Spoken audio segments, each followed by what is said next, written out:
Hello, welcome back to my channel वांगसियान forever love. तो आज मैं आप लोगों के लिए मेरी स्टोरी एक host feel in love with a human का नेक्स्ट पार्ट लेकर आई हूँ। मैं वीडियो कंटिन्यू करने से पहले आप लोगों से रिक्वेस्ट करती हूँ, अगर आप मेरी स्टोरी को पहली बार सुन रहे हैं तो प्लीज़ मेरे चैनल को सब्सक्राइब कर दें एंड वीडियो को लाइक कर दें। एंड गाइस, आप लोग कमेंट ज़रूर करना, आपका एक कमेंट हमें मोटिवेशन देता है। लेकिन आप लोग कमेंट नहीं करते, मैं भी क्या कर सकती हूँ रिक्वेस्ट करने के सिवाय। तो प्लीज़ आप लोग कमेंट ज़रूर करना। तो अब हम अपनी स्टोरी की तरफ चलते हैं। जैसा कि हमने प्रीवियस वीडियो में देखा था, वांग जी जो विंग की सारी बातें मान लेता है, क्योंकि उसने किसी बुक में पढ़ा था कि अगर कोई बच्चा किसी चीज़ के लिए जिद करे तो उसकी सारी बातें मान लेना चाहिए। और अभी उसके सामने जो पर्सन बैठा है वो भी किसी बच्चे से कम नहीं है, जिस तरीके से वो जिद और बिहेव कर रहा है। एंड इसीलिए वांग जी विंग की सारी बातें मान लेता है, क्योंकि अब उसके अंदर भी बिल्कुल एनर्जी नहीं बची थी विंग से बहस करने की। और वो चाहता था कि बीइंग भी अब सो जाए। और विंग जब ये सुनता है तो वो एक्साइटमेंट से उसकी आंखें एकदम चमक उठती हैं एंड वो अपनी नाक सुकेड़ते हुए एक बड़ी सी स्माइल के साथ अपने आंसू पोंछते हुए वांग जी से कंफर्मेशन के लिए पूछता है, क्या तुम सच बोल रहे हो? वांग जी जो नहीं जानता था कि वो क्या कर रहा है, लेकिन वांग जी जो विंग के इस तरीके से बदलते एक्सप्रेशन देखकर खुद की फीलिंग्स पे कंट्रोल नहीं कर पा रहा था। उसके लिप्स जो फड़कने लगे थे, लेकिन वो फिर भी बोलता है, हाँ मैं सच बोल रहा हूँ। ये सुनकर विंग जो बहुत ज़्यादा हैप्पी हो गया था, वांग जी जो अभी तक अपनी जगह से नहीं हिला था, क्योंकि वो नहीं जानता उसके सामने बैठा हुआ खरगोश कहीं फिर से रोने ना लगे। और अभी फ़िलहाल में वो उसे दोबारा साथ नहीं करा सकता है। लेकिन विंग जो वांग जी की तरफ देखता है और सडनली उसके लिप्स पे किस कर सो जाता है। लेकिन वांग जी जो शॉक रह गया था इस किस के रिएक्शन से, उसे समझ नहीं आया ये सारी बातें एक किस पर आकर कैसे ख़त्म हो गई। वो क्या करे इस सिचुएशन में। अभी वांग जी को लग रहा था कि उसने विंग की सारी बातें मानकर गलती कर दी है, उसे सारी बातें नहीं है। और दूसरी तरफ विंग जो अपने ब्लैंकेट में काफ़ी ज़ोर ज़ोर से खिलखिला रहा था, क्योंकि उसने अपने होने वाले हस्बैंड को किस जो किया था। एंड दूसरी तरफ वांग जी जो सोचता है कि ये सब क्या हो गया, उसने तो बस वी का दिल रखने के लिए ये सब बोल दिया था। लेकिन अभी फ़िलहाल में उसका दिल अजीब तरीके से रिएक्ट कर रहा है। ऐसा इतने सालों में कभी नहीं हुआ। वांग जी का दिल जो इतनी तेज़ फास्ट बीट कर रहा था कि वो अपनी हार्ट बीट खुद सुन सकता था। वांग जी जो सोचता है कि उसने तो वीन को हैप्पी करने के लिए, उसकी हैप्पीनेस के लिए सारी चीज़ें पेशेंस से बस हैंडल करने की कोशिश की। लेकिन मैं ऐसा कब से हो गया, मैं किसी को हैप्पी करने के लिए इतनी सारी चीज़ें कैसे करने लगा? नहीं, ये मैं नहीं हो सकता हूँ। लेकिन मैंने ऐसा किया है। मुझे क्या हो रहा है मुझे कुछ समझ नहीं आ रहा है। क्या मुझे इस लिटिल खरगोश से प्यार हो गया है? लेकिन ये कैसे हो सकता है? मैं बस कुछ टाइम पहले इससे मिला हूँ और मैं इससे प्यार कैसे करने लग सकता हूँ? वांग जी जो खुद से ही बातें किए जा रहा था, वो खुद के सवालों में खुद ही उलझ रहा था। उसे नहीं समझ आ रहा था कि ये सारी चीज़ें एक किस पे आके कैसे रुक सकती हैं।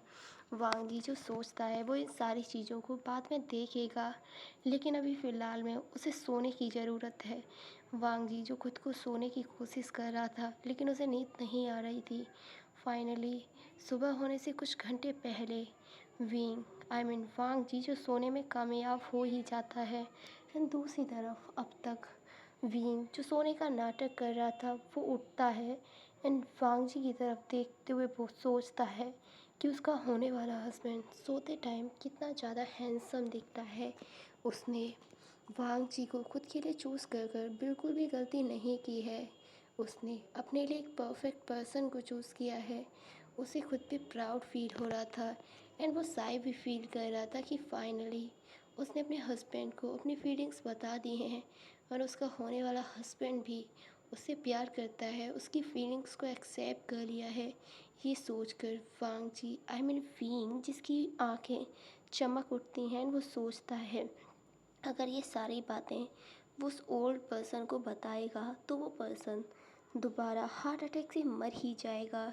वांग जी ये बीइंग जो ये सोचते हुए वांग जी के मेंशन से बाहर निकलता है, वो अपने उन क्लोज फ्रेंड से मिलने जाता है जो उससे पहले बात तक नहीं कर रहे थे। विंग जो उन सबको जाकर बताता है कि उसका हस्बैंड कितना ज़्यादा हैंडसम है एंड उसका हस्बैंड जो उसे कितना प्यार करता है। विंग ने जानबूझकर या अनजाने में अपने फ्रेंड से ये भी कहा कि उसका हस्बैंड बहुत रिच है और वो उसे शहर ले जाने वाला है एंड वो शहर ले जाकर उसकी टेक केयर करेगा, उसका ख्याल रखेगा।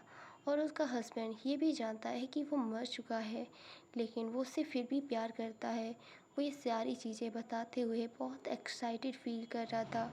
उसकी आंखें जो चमक उठी थीं, वो अपनी इस नई जर्नी के लिए बहुत हैप्पी था। वो ये सारी चीज़ें उस ओल्ड पर्सन की तरफ देखते हुए बोल रहा था एंड जिसने पहले विंग को वार्न किया था कि वो इन सारी चीज़ों से दूर रहे। एंड वो अपने फ्रेंड से बोलता है कि उसे अभी जाना होगा, वरना अगर उसका होने वाला हस्बैंड उठ गया और उसने अगर उसे अपने पास नहीं देखा तो वो उसे ढूंढते हुए कहीं पागल ही ना हो जाए। वो एकदम उसे ऑब्सेस्ड है, वो उसे बहुत प्यार करता है एंड वो फाइनली अपने फ्रेंड्स को गुड बाय कहकर वहाँ से चला जाता है।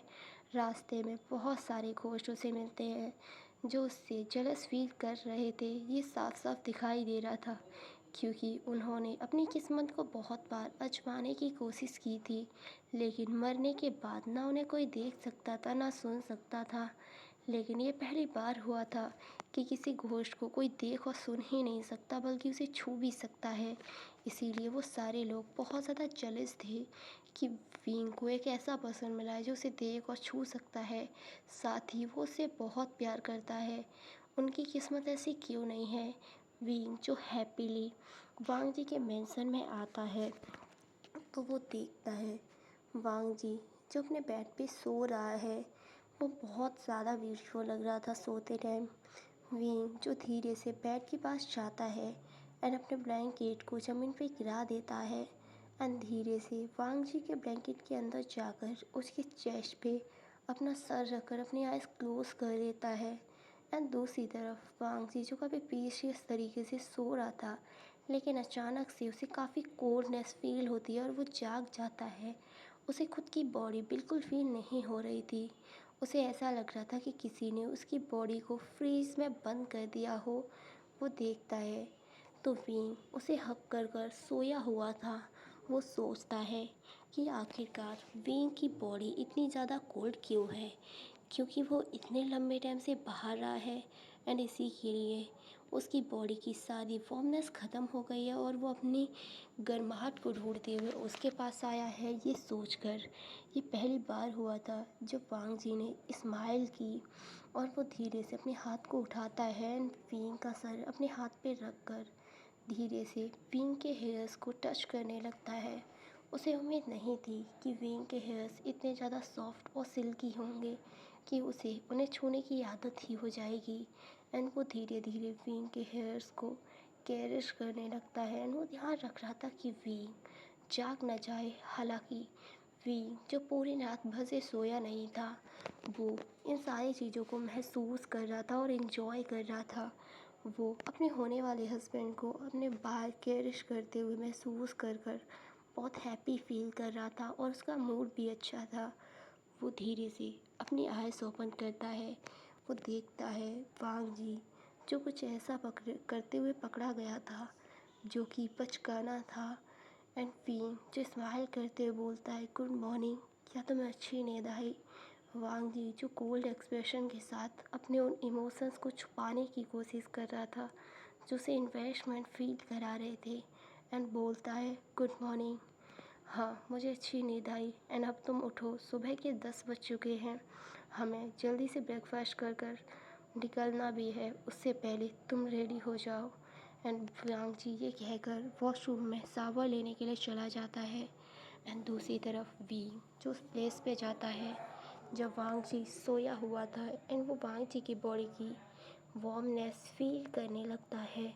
ये पहली बार हुआ था कि किसी की बॉडी की वार्मनेस विंग की कोल्ड बॉडी को इफ़ेक्ट कर रही थी। विंग जो बहुत हैप्पी था अपने हस्बैंड की उस हॉट प्लेस पे लेट कर, एंड वो सोचता है कि अगर उसके पास दिल होता, वो ज़िंदा होता, तो वो इन सारी चीज़ों को महसूस कर सकता था। वो इन सारे मोमेंट्स को अपने दिल में कैप्चर कर सकता था। ये सोचकर विंग जो सैड हो जाता है। एंड दूसरी तरफ वांग जी जो सावर लेकर बाहर आता है, देखता है वीन जो अब तक बेड पे ही था। वांग जी जो वीन के पास आता है एंड बोलता है, तुम उठो, जाकर सावर लो। एंड ये कहकर वांग जी जो रेडी होने लगता है। एंड वीन जिसने भी शांति से वांग जी की बात मान ली थी, एंड थोड़ी देर में ही वीन जो वॉशरूम से एकदम स्माइल करते हुए बाहर आता है, बोलता है, मुझे नहीं पता अंदर जो चीज़ें हैं उन्हें किस तरह यूज़ किया जाता है। वो काफ़ी ज़्यादा इन्वेस्टमेंट फील कर रहा था वांग जी को ये बोलते हुए। एंड वांग जी बिल्कुल भी शॉक नहीं था ये सुनकर। वो जानता है वी जो बाहर रहा है उसकी लाइफ इससे पहले कितनी मैशिबल रही होगी। उसने कितनी मुश्किलों से खुद को संभाला होगा। उसने बहुत सफ़र किया है, तो उसे नहीं पता कि ये सारी चीज़ें किस तरह यूज़ की जाती हैं। वांग जी जो पेशेंस के साथ विंग के साथ अंदर जाता है एंड उसे टॉयलेट यूज़ करना एंड शावर एंड बाथ लेना भी सिखाता है। एंड उसके बाद वांग जी जो विंग को एक न्यू ब्रश एंड टूथपेस्ट भी देता है उसे करने के लिए, जो कि ऑलरेडी उसके पास था। एंड बोलता है, तुम जल्दी से शावर ले लो, मैं तुम्हारे लिए क्लोथ लेकर आता हूँ, क्योंकि तुम्हें मेरे क्लोथ नहीं होंगे। ये कहकर वांग जी जो वहाँ से चला जाता है। एंड विंग जो स्माइल करता है। वांग जी जो अपने रूम से बाहर आकर देखता है उसका कज़न ब्रदर जो ब्रेकफास्ट करने के लिए डाइनिंग टेबल की तरफ जा रहा था। एंड वो अपने ब्रदर को रोकते हुए बोलता है, लंच चैन, क्या तुम्हारे पास new cloth and undergarments हैं जो तुमने यूज़ नहीं किए हैं? हाँ भाई, मेरे पास ये हैं, लेकिन तुम ये किन्हें देने वाले हो? सिचैन, तुम्हें इससे मतलब नहीं होने चाहिए, ये तुम मुझे दे देना एंड एक एक्स्ट्रा पर्सन का ब्रेकफास्ट बनवा कर मेरे रूम में भिजवा दो। वांग जी ने ये सारी चीज़ें इतनी जल्दी में बोली थी कि सिचैन को कुछ बोलने का मौका ही नहीं मिला। एंड वांग जी अपने रूम में चला जाता है।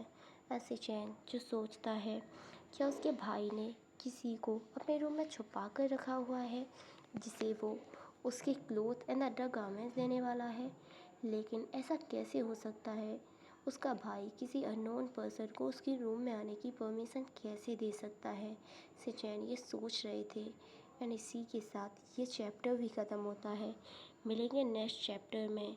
तो गाइस ये देखना बहुत ज़्यादा इंटरेस्टिंग होगा कि क्या सिचैन को पता चलेगी उसका भाई जो कि एक घोस्ट के साथ रह रहा है, क्या सिचैन विंग एंड वांग जी को अलग कर पाएंगे, या फिर वांग जी के दिल के अंदर जो विंग को लेकर फीलिंग्स चल रही हैं वो उन्हें जान पाएगा, उन्हें एक्सेप्ट करेगा, या फिर ये सब यूं ही कंटिन्यू होने वाला है। ये सब बहुत इंटरेस्टिंग और दिलचस्प होगा, और ये सब जानने के लिए ना आपको मेरे चैनल को सब्सक्राइब करना होगा। तो प्लीज़ आप लोग मेरे चैनल को सब्सक्राइब करना एंड मेरे साथ जुड़े रहना। एंड ये चैप्टर कैसा लगा मुझे ज़रूर बताना। आपका एक कमेंट मुझे बहुत हैप्पी करता है। एंड मैं बहुत लो फील करती हूँ जब आप लोगों का कमेंट नहीं आता है। तो प्लीज़ आप लोग कमेंट ज़रूर करना एंड इस स्टोरी को कंटिन्यू करने के लिए एंड पूरा सुनने के लिए मेरे चैनल को सब्सक्राइब करना एंड मेरे साथ जुड़े रहना। तो please wait for next chapter. मिलेंगे नेक्स्ट वीडियो में। एंड तब तक के लिए अपना ख्याल रखना एंड ख़ुद को भी सेफ रखना। एंड कमेंट ज़रूर करना। आप लोगों का एक कमेंट बहुत ज़्यादा प्रीसियस हो सकता है किसी के लिए। तो मिलेंगे नेक्स्ट वीडियो में, तब तक के लिए बाय बाय। अपना ख्याल रखना। एंड गाइस मैं एक बात बोलना चाहती हूँ, मैंने ये वीडियो रात को ही रिकॉर्ड कर ली थी, लेकिन कुछ प्रॉब्लम की वजह से वो वीडियो डिलीट हो गई। एंड इसीलिए मुझे दिन में वीडियो रिकॉर्ड करनी पड़ रही है। हो सकता है इस वीडियो के अंदर बहुत सारी नॉइज़ेस हो, तो प्लीज़ आप लोगों ने इग्नोर करना। मैं आप लोगों के लिए इतनी मेहनत करती हूँ, लेकिन आप लोगों का कोई ख़ास रिस्पॉन्स नहीं आता है। मुझे सच में बहुत बैड वाली फीलिंग आती है, लेकिन मैं क्या ही कर सकती हूँ। मैं बस कोशिश करती हूँ कि आप सब लोग हैप्पी रहे एंड अपना प्यार मुझे शो करते रहे। तो मिलेंगे नेक्स्ट